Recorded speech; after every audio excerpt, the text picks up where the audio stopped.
খাদিজা রাদিয়াল্লাহু তাআলা আনহার কাছে এমন পজিটিভ রিভিউ দিয়েছে, এই রিভিউ শুনেই খাদিজা রাদিয়াল্লাহু তাআলা আনহা বিষ্ণু ইসলামকে বিয়ে করার জন্য রাজি হয়ে গেছেন। আলহামদুলিল্লাহ। আপনারা জানেন যে উনি নবুয়তের আগে পার্টনারশিপে বিজনেস করতেন খাদিজা রাদিয়াল্লাহু তাআলা আনহার সাথে, মানে খাদিজা রাদিয়াল্লাহু তাআলা আনহার ইনভেস্টমেন্ট আর উনি শ্রম দিতেন। তো উনি সিরিয়াতে গিয়েছেন পণ্য নিয়ে, মালামাল নিয়ে।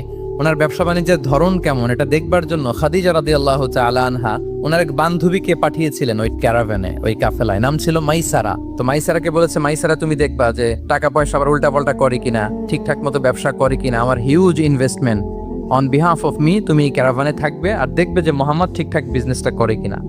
আল্লাহু আকবার। মাইসারা এই সফর শেষে এসে খাদিজা রাদিয়াল্লাহু তাআলা আনহার কাছে এমন পজিটিভ রিভিউ দিয়েছে, এই রিভিউ শুনেই খাদিজা রাদিয়াল্লাহু তাআলা আনহা বিষ্ণু ইসলামকে বিয়ে করার জন্য রাজি হয়ে গেছেন। আলহামদুলিল্লাহ। মাইসারা এসে রিভিউ দিতে লাগলো যে মোহাম্মদ সে সবার চেয়ে আলাদা সাল্লাল্লাহু আলাইহি